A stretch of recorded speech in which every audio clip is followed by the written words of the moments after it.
ಕರ್ನಾಟಕದಲ್ಲಿ ಅನ್ನಭಾಗ್ಯದಿಂದ ಅತಿವೃಷ್ಟಿ ನಿರ್ಮಾಣವಾಗ್ತಾ ಇದೆ. ಫೆಬ್ರವರಿ ಮಾರ್ಚ್ ತಿಂಗಳ ಅಕ್ಕಿ ಒಟ್ಟಿಗೆ ನೀಡಿದ್ದ ವಿಚಾರಕ್ಕೆ ಸಂಬಂಧಪಟ್ಟಂತೆ ಹಲವೆಡೆ ಅತಿವೃಷ್ಟಿ ನಿರ್ಮಾಣವಾಗ್ತಾ ಇದೆ. ಕರ್ನಾಟಕದಲ್ಲಿ ಅನ್ನಭಾಗ್ಯದ ಅತಿವೃಷ್ಟಿ ನಿರ್ಮಾಣವಾಗಿದೆ. ಫೆಬ್ರವರಿ ಮಾರ್ಚ್ ತಿಂಗಳ ಅಕ್ಕಿಯನ್ನ ಒಟ್ಟಿಗೆ ವಿತರಣೆ ಮಾಡಿದ್ದಾರೆ. ಹಲವರ ಮನೆಗಳಲ್ಲಿ ಅರ್ಧ ಟನ್ ಜೊತೆಗೆ 1 ಟನ್ ಅಕ್ಕಿ ಕೂಡ ಸಂಗ್ರಹಣೆ ಆಗಿದೆ. ದೊಡ್ಡ ಪ್ರಮಾಣದಲ್ಲಿ ಅಕ್ಕಿ ಸಂಗ್ರಹಣೆಯಾಗಿ ಅತಿವೃಷ್ಟಿ ನಿರ್ಮಾಣವಾಗಿದೆ. ಫೆಬ್ರವರಿ ಮಾರ್ಚ್ ತಿಂಗಳ ಅಕ್ಕಿಯನ್ನ ಒಟ್ಟೊಟ್ಟಿಗೆ ನೀಡಿದೆ. ಆ ವಿಚಾರಕ್ಕೆ ಸಂಬಂಧಪಟ್ಟಂತೆ ಒಬ್ಬ ವ್ಯಕ್ತಿಗೆ 10 ಕೆಜಿಯಂತೆ, ಒಂದು ಮನೆಯಲ್ಲಿ ಸಾಮಾನ್ಯವಾಗಿ 6 ಜನ ಇದ್ರೆ 90 ಕೆಜಿ ಆಗುತ್ತೆ. ಕ್ವಿಂಟಾಲ್ ಗಟ್ಟಲೆ ಮನೆಯಲ್ಲಿ ಅಕ್ಕಿ ಸಂಗ್ರಹಣೆ ಮಾಡಿಕೊಂಡಿದ್ರೆ ಆ ಅಕ್ಕಿ ಕೂಡ ಹುಳ ಹಿಡಿಯುತ್ತೆ, ಸಾಮಾನ್ಯವಾಗಿ ನಷ್ಟ ಆಗುತ್ತೆ. ಇಂತಹ ಪರಿಸ್ಥಿತಿ ಹಲವೆಡೆ ನಿರ್ಮಾಣವಾಗ್ತಾ ಇದೆ. ಕೇಂದ್ರ ಅಕ್ಕಿ ಕೊಡುತ್ತೆ ಅಂತ ಏಕಕಾಲದಲ್ಲೇ ಒಟ್ಟು ಅಕ್ಕಿಯನ್ನ ಒಂದೇ ಸಾರಿಗೆ ಕೊಟ್ಬಿಟ್ರೆ ಮನೆಯಲ್ಲಿರ್ತಕ್ಕಂಥ BPL ಜೊತೆಗೆ ಇನ್ನುಳಿದ ಕಾರ್ಡ್ಗಳಿಗೆ, ಅಂತ್ಯೋದಯ ಕಾರ್ಡ್ಗಳಿಗೆ ಏಕಕಾಲದಲ್ಲಿ ಅಕ್ಕಿ ಕೊಟ್ಟಿದ್ದ ಪರಿಣಾಮವಾಗಿ ಅತಿವೃಷ್ಟಿ ನಿರ್ಮಾಣವಾಗ್ತಾ ಇದೆ. ಅಗತ್ಯಕ್ಕಿಂತಲೂ ಹೆಚ್ಚು ಅಕ್ಕಿ ಕೊಟ್ಟಿರೋದ್ರಿಂದ ಸಂಗ್ರಹಣೆಯ ಸಮಸ್ಯೆ ಕೂಡ ಆಗ್ತಾ ಇದೆ. ಒಂದು ಮನೆಯಲ್ಲಿ 6 ಜನ ಇದ್ರೆ 1 ಕೆಜಿ ಅಕ್ಕಿ ಸರಿಯಾಗುತ್ತೆ, ಜೊತೆಗೆ 1.5 ಕೆಜಿ ಅಕ್ಕಿ ಸರಿಯಾಗುತ್ತೆ. ಸಾಮಾನ್ಯವಾಗಿ 30 ಕೆಜಿ ಅಕ್ಕಿ ಸಂಗ್ರಹಣೆಯಾಗಿದ್ರೆ 30 ದಿನ ತಿನ್ಬೋದು. ಆದ್ರೆ ಇಲ್ಲಿ ಕ್ವಿಂಟಾಲ್ ಗಟ್ಟಲೆ ಅಕ್ಕಿ ಸಂಗ್ರಹಣೆ ಆಗೋದ್ರಿಂದ ಅತಿವೃಷ್ಟಿ ನಿರ್ಮಾಣವಾಗ್ತಾ ಇದೆ. ಆ ಅಕ್ಕಿ ಕೂಡ ಹುಳ ಹಿಡಿಯುತ್ತೆ, ಕೆಟ್ಟು ಹೋಗುತ್ತೆ.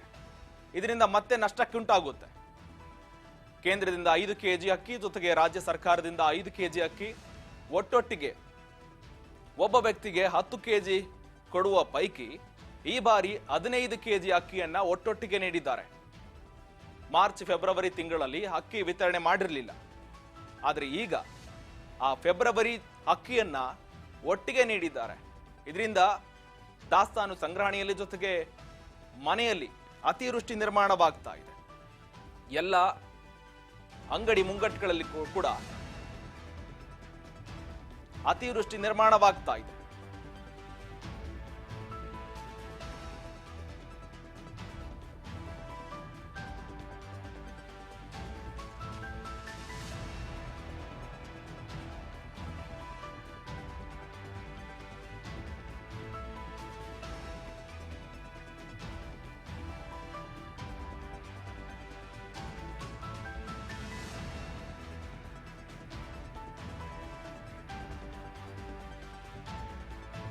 ಜೊತೆಗೆ ಕೆಲವು ತಿಂಗಳಲ್ಲಿ 2 ತಿಂಗಳ ಅಕ್ಕಿ ಕೂಡ ಒಟ್ಟಿಗೆ ವಿತರಣೆಯಾಗಿದೆ.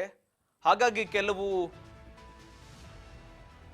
ಕಡೆಗಳಲ್ಲಿ ಅಕ್ಕಿ ಖಾಲಿಯಾಗಿದೆ. ಹಾಗಾಗಿ ಯಾರು ಕೂಡ ಆತಂಕ ಪಡುವ ಅಗತ್ಯ ಇಲ್ಲ ಅಂತ ಕೂಡ ಅಧಿಕಾರಿಗಳು ಕೂಡ ಹೇಳ್ತಾ ಇದ್ದಾರೆ.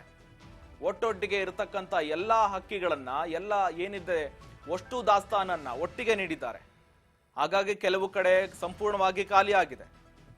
ಯಾವುದೇ ಆತಂಕ ಪಡುವ ಅಗತ್ಯ ಇಲ್ಲ, ಮುಂದೆ ಕೂಡ ಬರುತ್ತೆ ಅಂತ ಕೂಡ ಹೇಳ್ತಾ ಇದ್ದಾರೆ.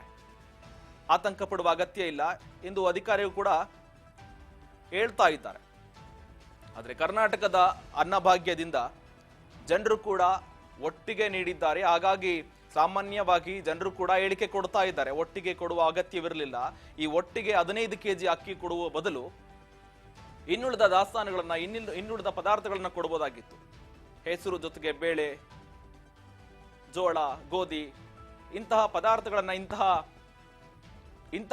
ಪದಾರ್ಥಗಳನ್ನ ಕೊಡಬಹುದಾಗಿತ್ತು. ಆದರೆ ಒಟ್ಟಿಗೆ ಬರೀ ಅಕ್ಕಿಯನ್ನ ಕೊಟ್ರೆ ನಾವೇನ್ ಮಾಡಕ್ಕಾಗುತ್ತೆ, ಬರೀ ಅಕ್ಕಿ ತಿನ್ನಕ್ಕಾಗುತ್ತಾ ಅಂತ ಕೂಡ ಪ್ರಶ್ನೆ ಆಗ್ತಾ ಇದ್ದಾರೆ. ಆದ್ರೆ ಅವರು, ಕಾಂಗ್ರೆಸ್ ಸರ್ಕಾರ ಏನ್ ಹೇಳ್ತಾ ಇದೆ, ನಾವು ಕೊಟ್ಟು ಮಾತಿನಂತೆ ನಮ್ಮ ಪ್ರಣಾಳಿಕೆಯಲ್ಲಿ ಏನಿತ್ತು ಅದೇ ರೀತಿಯಲ್ಲಿ ನಾವು ನಮ್ಮ ಮಾತಿನಂತೆ ನಿಂತಿದ್ದೇವೆ ಅಂತ ಅವರು ಸಮರ್ಥನೆ ಮಾಡಿಕೊಳ್ತಾ ಇದ್ದಾರೆ. ಆದ್ರೆ ಇದರಿಂದ ಸಮಸ್ಯೆ ಆಗ್ತಾ ಇದೆ. ಅಕ್ಕಿ ಕೊಟ್ರೆ ಒಂದು ಸಮಸ್ಯೆ ಆಗುತ್ತೆ, ಅಕ್ಕಿ ಕೊಡದೇ ಇದ್ರೆ ಸಮಸ್ಯೆ ಆಗುತ್ತೆ. ಹೌದು, ಸಮಸ್ಯೆ ಆಗುತ್ತೆ. ಹಾಗಂತ ಒಟ್ಟೊಟ್ಟಿಗೆ ಎಲ್ಲ ಅಕ್ಕಿಗಳನ್ನ ಕೊಟ್ರೆ ಅತಿವೃಷ್ಟಿ ನಿರ್ಮಾಣವಾಗುತ್ತೆ.